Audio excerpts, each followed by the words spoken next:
je l'aime, il ne m'aime pas. Et donc, dans tous les clubs que j'ai dans mon sac, j'aurais besoin d'un râteau.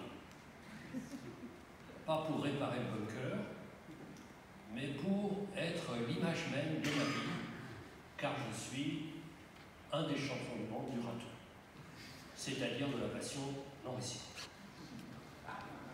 Et c'est pour ça que je suis écrivain, car, à la différence de vous, quand vous prenez un râteau, vous prenez un râteau. Moi, quand je prends un râteau, je recycle et j'essaye d'en faire un best-seller. Vous comprenez? C'est ça le fait. Alors, je fais attention parce que je parle en face de mon cardiologue, que j'embrasse, de mon psychiatre, que j'embrasse, de la compagne de mon psychiatre, que j'embrasse encore plus, et donc, et de mon inspirateur, et d'une œuvre que je vais bientôt lire. Donc, franchement, je suis bien. Et comme j'aime le bonheur, quand on rajoute à mon bonheur, je suis encore plus heureux. Et alors, en réfléchissant un peu, parce que je veux depuis très très longtemps, parce que je suis obstiné dans la non-réciprocité, j'ai une idée. Et c'est le genre d'idée qui vous rend joyeux quand vous êtes écrivain.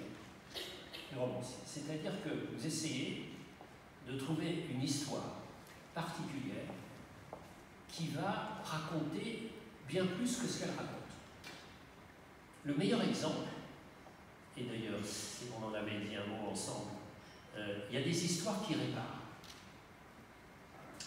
Et comme je me suis marié souvent, l'avantage c'est que j'ai eu beaucoup de bons parents, et notamment une belle-mère magnifique qui travaillait à Sainte-Anne et qui cherchait l'histoire qui réparait le mieux les enfants cassés. Et c'était Ulysse l'Odyssée. Parce qu'on s'incarnait en Ulysse, à qui il arrivait des tas de choses dramatiques ou merveilleuses, et on disait, je suis comme lui, l'histoire qui répare. Et moi, je cherche l'histoire qui répare ma passion non réciproque. Donc, j'ai eu l'idée toute bête, grâce à toi, Pascal, sois remercié, et on va négocier ensemble la répartition des droits, de faire la leçon d'un parcours. Qu'est-ce que c'est qu'un parcours de golf? C'est exactement la leçon de la vie, comme tu as dit toi. Et il se trouve que hier, je visitais des jardins. Vous voyez que ma vie est quand même un cauchemar.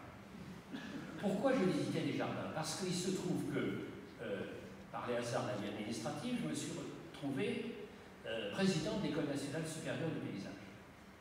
Et depuis, je travaille avec toute la filière qui essaye de mettre du vert dans les villes. Comme il y a deux personnes, une personne sur deux maintenant qui vit dans les villes, bientôt 2 sur 3, et qui tous veulent du vert dans les villes, et on le voit d'ailleurs dans le prix de l'immobilier qui est beaucoup plus haut quand on est face à un jardin. Donc le greenness, je suis un militant du greenness. Et je suis président, parce que j'accumule des présidences non rémunérées, et donc je suis président de ce qu'on appelle les victoires du paysage. Car le paysage est une victoire. Et donc on essaye de voir partout dans toutes les catégories, du balcon jusqu'au grand parc, de l'aménagement, de l'entrée de ville, comment mettre du vert, comment mettre de la greenness. Et donc, cette question-là, dans le parcours de mon existence, le greenness est vraiment là. Alors, moi, ce qui me fascine dans cette histoire du parcours, c'est que, d'abord, on va montrer, et on le montre depuis ce matin, c'est que le « en même temps » n'est pas un monopole du politique. Car qu'est-ce que, et Thomas qui est un expert de ça, et tu l'as dit, vous l'avez dit tous les deux, vraiment une matinée passionnante, et je suis extrêmement sensible à l'ennui. Hein. Donc quand ça me fait chier, je me mal, j'ai une augmentation de la pression. Enfin, l'ennui pour moi est un risque cardiovasculaire maximum.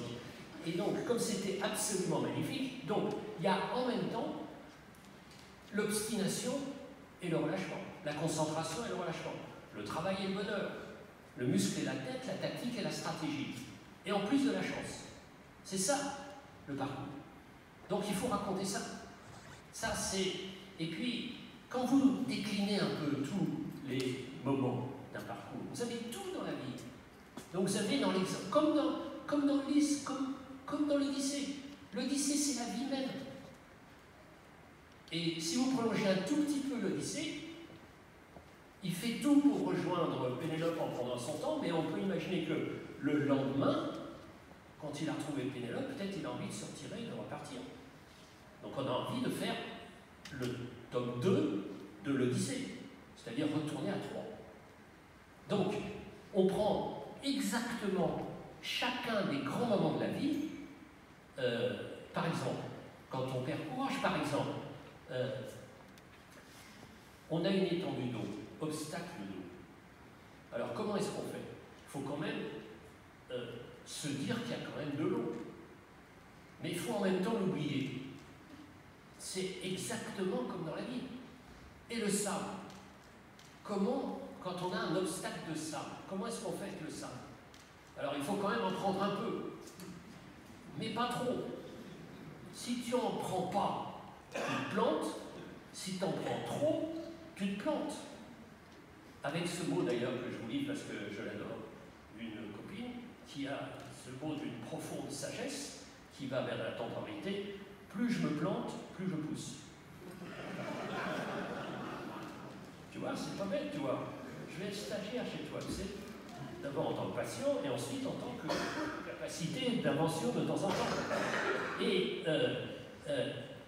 regardez la temporalité. Alors la temporalité, on va être sérieux parce que c'est absolument le clé de l'affaire.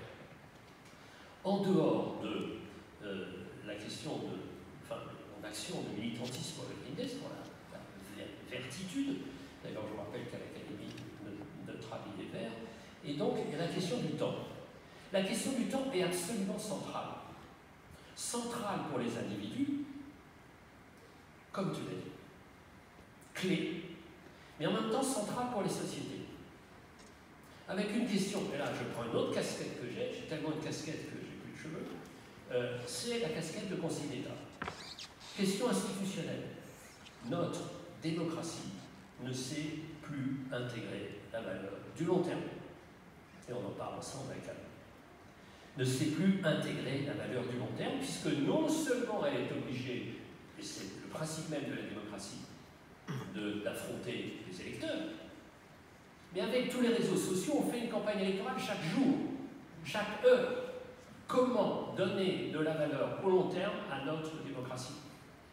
C'est pour ça que vous avez des dérives et des tentations de dire ce que font les Chinois. Nous, on a besoin, pour bien gérer une évolution à long terme, qu'il n'y ait plus d'élection et donc que je sois président à vie. Et cette question est tout à fait grave. Comment donner de la valeur?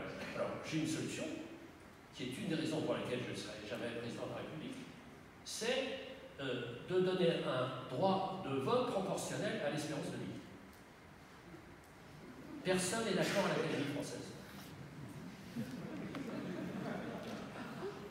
Donc la question de la temporalité est absolument transversale de nos questions posées aujourd'hui. Et on a exactement ce qui se passe pour notre cher président, c'est-à-dire, comme dans les coups de golf, il faut à la fois donner du temps, chaque coup, à la fois donner du temps, à quel moment on accélère. On regarde ce qui se passe en ce moment, comment gérer ça, comment gérer les horloges, comment gérer le ralentissement, et puis l'accélération. C'est vrai pour chaque coup, et puis c'est vrai pour les 4 heures. Donc quand on dit qu'on va ralentir pour que le golf, ça soit juste un 100 mètres, pour qu'il y ait plus de gens, non. Comme ce que tu as dit sur rêver et trader. Enfin, d'ailleurs, je vais la faire, cette école.